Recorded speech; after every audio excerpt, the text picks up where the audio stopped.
Let's talk about how to price and design this stunning sweet pea bouquet from the Balmain 1997 Couture collection. Wasn't specific as to whether it was spring, winter, fall, but to me, it looks like winter transitioning to spring. Bridal? So let's go with that. All right. It's kind of weird. It's a little like seasonal, but not. And that would also speak to the sweet peas that they're using. Sweet peas are a summer crop, but you know, with how flower markets work, we can pretty much get almost any flower at almost any time of the year. So, you know, we can play a little bit here. So firstly, if you have a client that comes to you and says, I want this bouquet. This is the wedding bouquet of my dreams, and this is what I want. You're not just going to fly off the handle and say, yeah, you got it, no problem, unless you know exactly what you're doing and the season and the pricing, et cetera, et cetera, et cetera. So that's what we're going to talk about here. If the wedding is in winter, you know that you've done your research and that this flower is not in season. And if it is available wherever it is that you are designing your weddings or purchasing your product from, you're going to know that it'll either be available or it won't. And if it is available, it's going to be probably at a premium price. But all of this depends on the time of year the wedding is, the seasonality of the flower, whether it's an import and whether it's local. And starting with all of those little things first will then help inform you how to design it, how to price it, and whether you can do it. So if you're just starting out as a floral designer or you're just starting a new business, these are some things you're going to want to keep in mind when you get a client that brings you a picture and says, I want this bouquet and my wedding is in fall.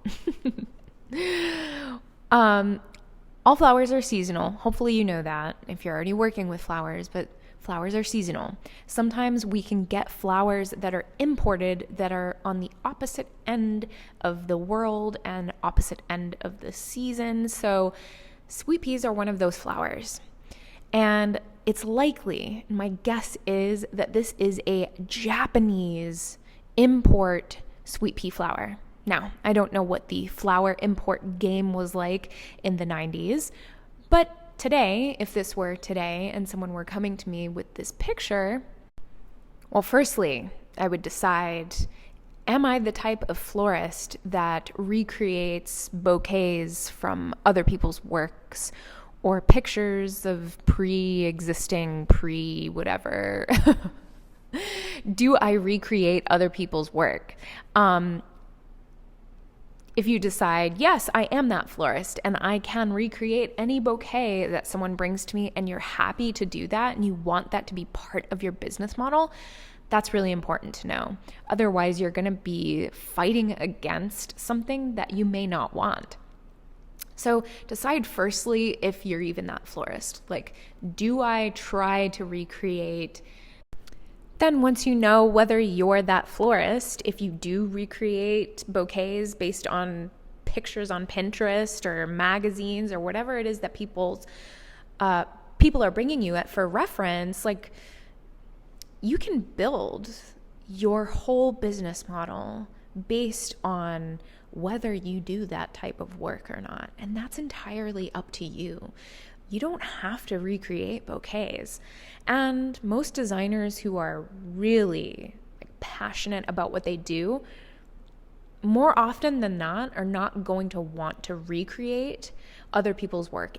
Because they have their own design thinking process. They have a in-depth knowledge of the materials, when the materials are available, how much to price it, and their own design model. So recreating a bouquet on an image may not be the ideal. You could decide, I am of service and it doesn't matter to me whether it's a reference picture or not.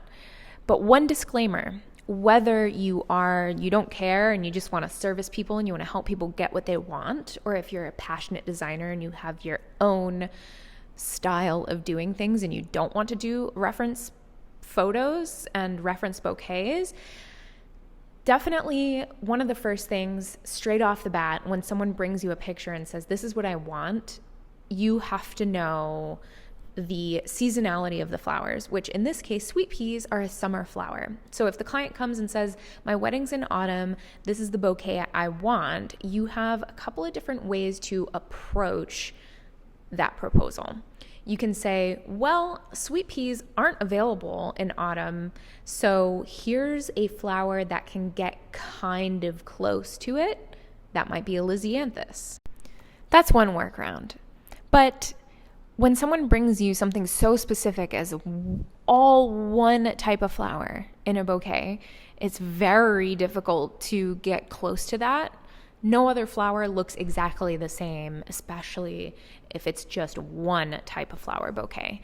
If it were a mixed bouquet and there were some elements that were out of season, you could get away with replacing peonies with several carnations or something similar that has a similar ruffly texture. So that's first thing to note. Like, when is the wedding? When is the event? And then, is that flower available? If it's not, or if it's an import, you're going to know then that is going to drastically influence the price of the design. So for instance, if this wedding were in summer and sweet peas are in season, this is how you would price it. So we're going to have basically two options with sweet peas in the summer.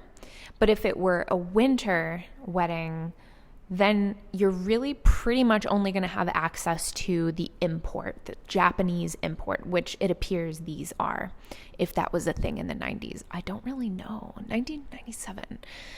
Yeah, that was still pretty early for like import flowers to my knowledge. But anyways, I digress. This to me does appear to be a Japanese sweet pea.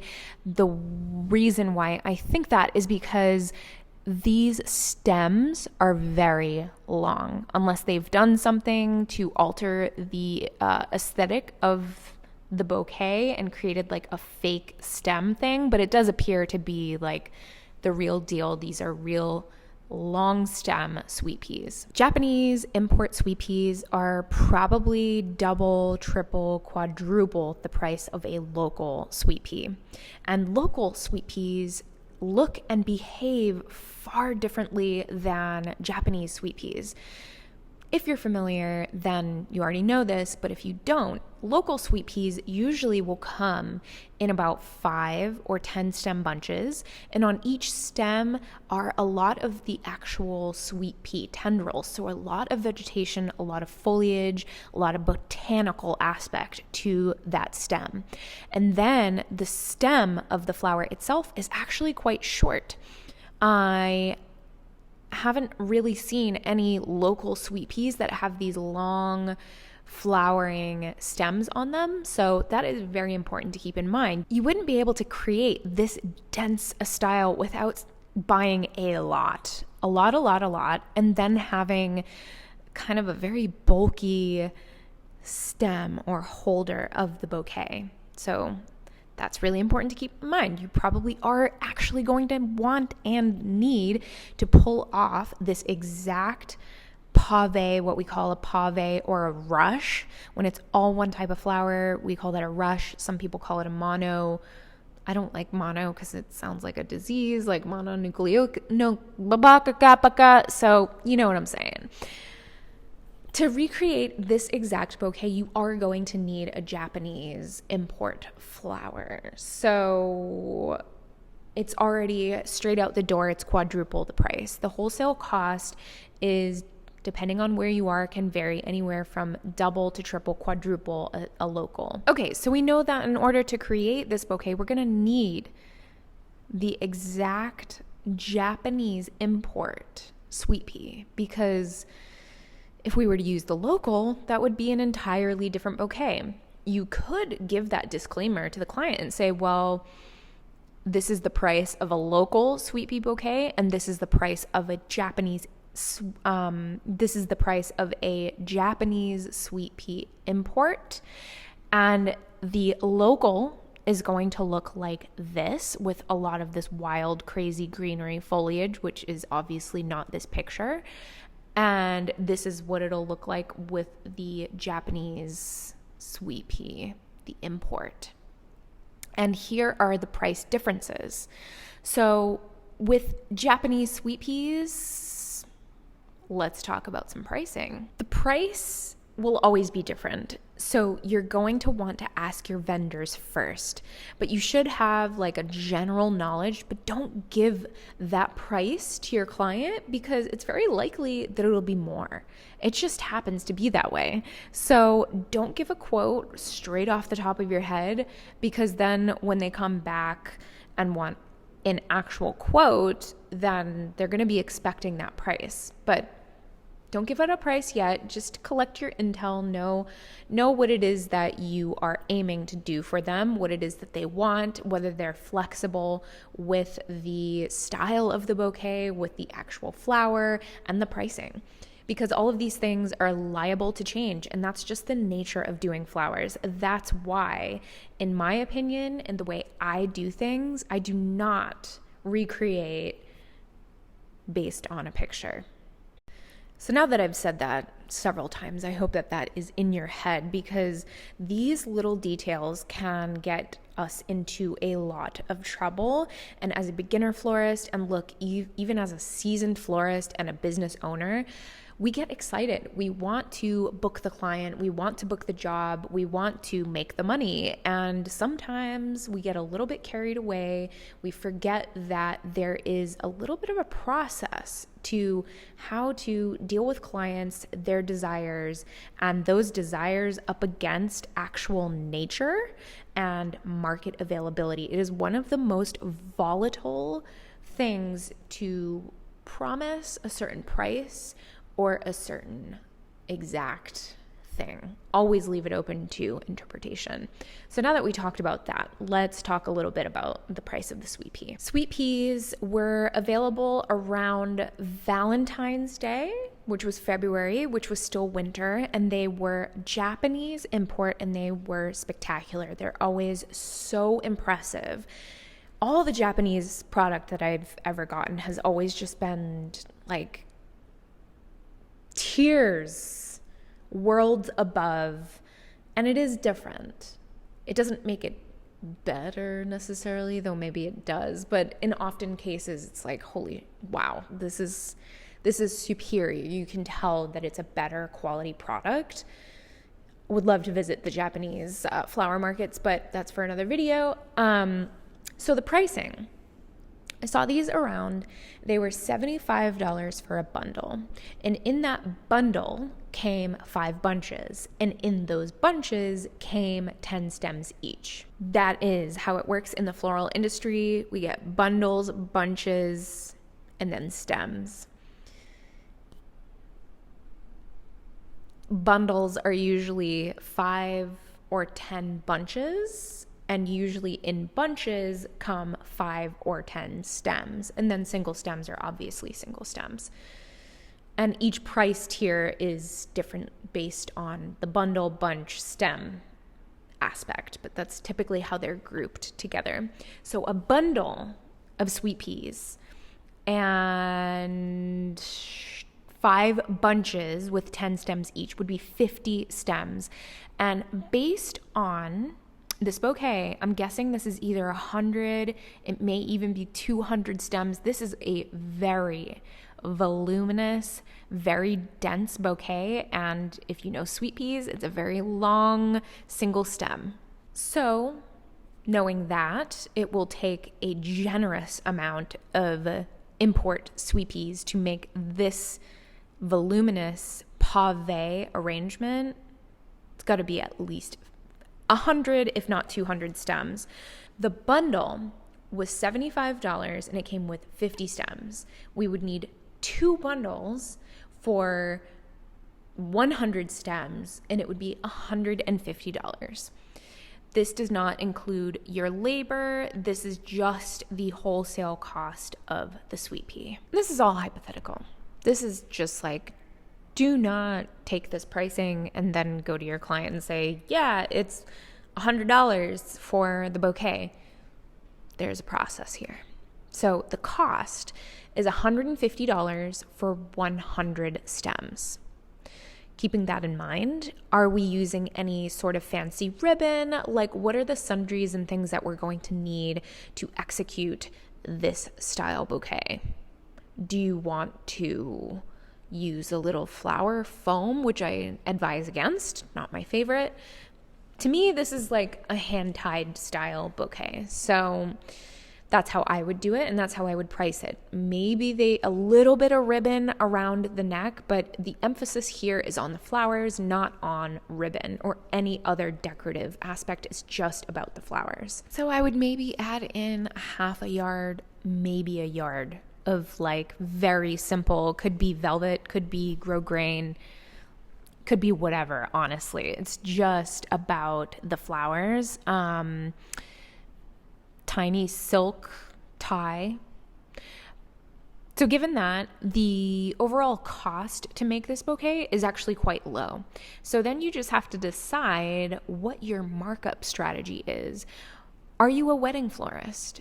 Do you do one-off bouquets like this for editorial or weddings? If someone came to you and was like, hey, I just need a bouquet for my shotgun wedding in Vegas, and this is the bouquet that I want. Do you want to use a standard pricing, or do you want to do wedding florist pricing? But you should know that there are different pricing models for such things. I am not a wedding florist, and I opted out of the wedding florist game many years ago after doing a couple of weddings and discovering that I just didn't enjoy that part of the industry, working with brides, working with the absolute craziness of doing events. That's off the table for me. I did some very large scale, some very cool, very high profile weddings, but just wasn't worth it to me. I wanted to do something different. So using a pricing model for weddings is very, very important if you are doing weddings, so that you make a profit. This is not average flower shop work. This style bouquet, though very simple, takes an expert to execute. So in the floral industry, there is kind of this outdated model that I think most people are still using. If that's what they're comfortable with, that's totally fine. This is entirely up to you. This is your business, and you can price however you want. Isn't that liberating, and isn't that fun? Like, be bold. Charge however much you want. However, there is a market base standard so that all professionals working in the industry, there's like a respect there, and the respect is that bottom tier from which to then price up upon. That like standard pricing across the board is a 3.5 markup on all of your wholesale items plus 20 or 30% labor, depending on where you are.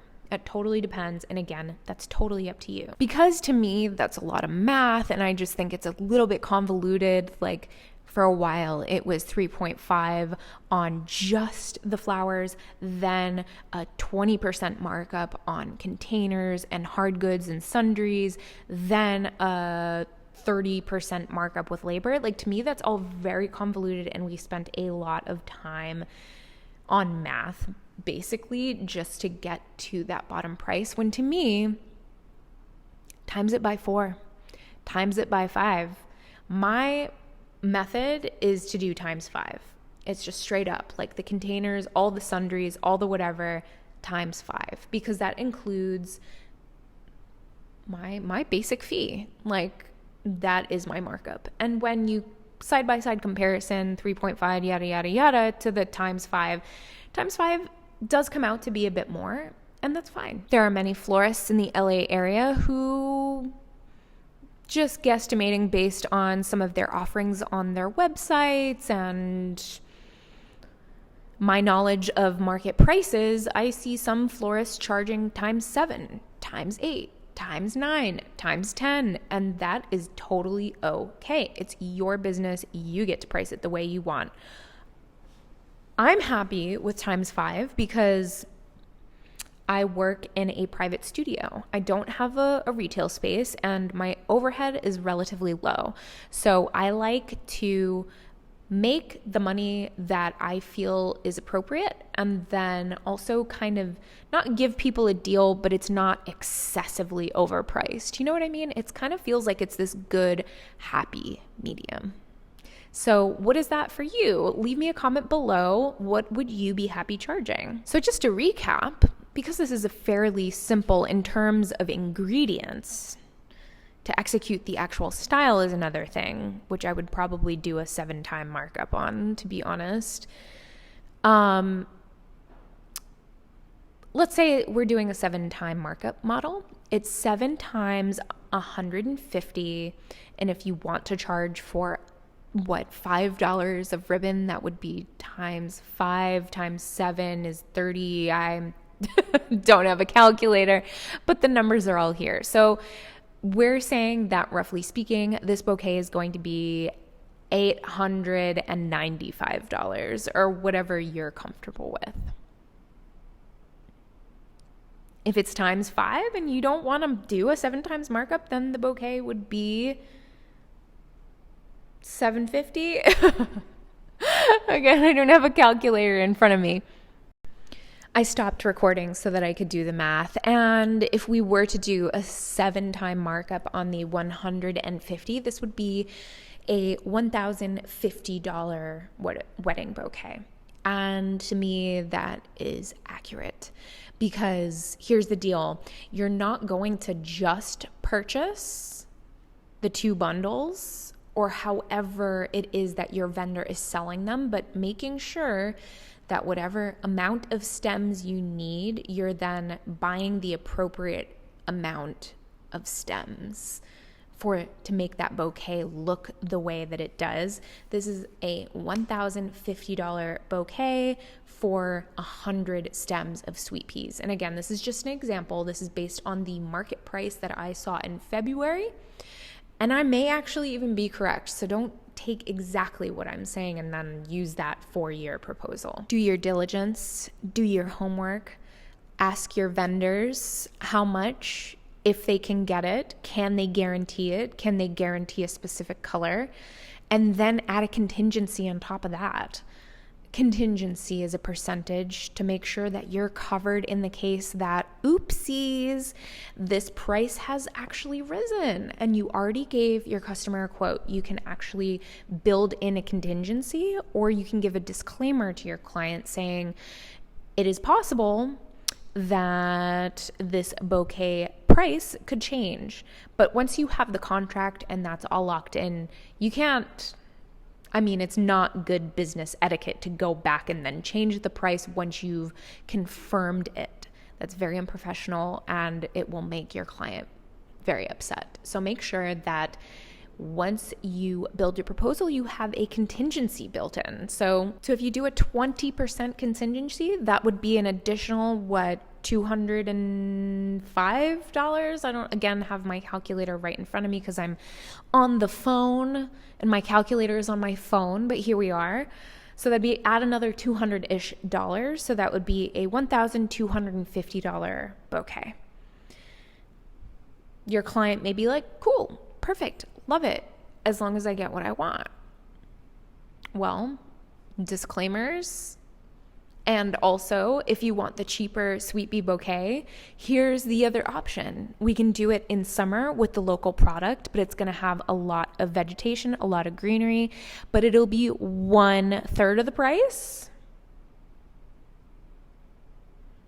maybe even less. But this is the nuance in the floral design business. There is so much nuance to doing flowers, and to doing flowers as a business is a whole other thing. Like the amount of detail that we have to remember, the math, the nuance on when the product is available, knowing in your head how many stems in a bundle, in a bunch, in a bouquet, and each and every single flower and foliage has, whether they come in bunches or stems or bundles or 5 stem bunches or 10 stem, like you have to know And if you don't know, you have to do your research so that you make sure that you're getting paid properly. If you're a beginner, you can just go ahead and willy-nilly it, and that's how you learn. But try to learn as much as you can from people who know. And I hope that I've provided with you with some helpful information today. If you liked this video, actually don't recommend willy-nillying it. That's a recipe for disaster. But as my friend, compatriot Jay Landeros of Modern Floral Concepts once said, if you fail to prepare, you prepare to fail. So do your homework, learn as much as you can. Like, do your homework, meaning ask your vendors how much the price is, will it be available, what's the colors available, how many stems come in the bunch. Ask them, is there anything else that I need to know? Ask a lot of questions to make sure that you know as much as possible before you go ahead and promise your client a certain price, a certain style, a certain color, a specific flower. That's why I don't deal with any of this, because I don't like wedding work and I don't like offering exactly from a photo. I wish that this information were more easily condensable, but there's just so much that goes into how we do what we do. So I hope that you gleaned a lot of really helpful information from this video. Check out any of my other videos that are just me designing if you want to see how I design and how to get into that process. Other types of videos that you want to see, leave your suggestions in the comment section below. And if you want to see me price out another couture bouquet, also let me know in the comments, because I actually really like this. It was fun. And hopefully the more I do this, the easier it'll get. So thank you so much for watching today. I hope you found this information valuable. If you did, like the video, comment, subscribe. Please do all the things to help this channel grow and become a part of the FLORA LUX family.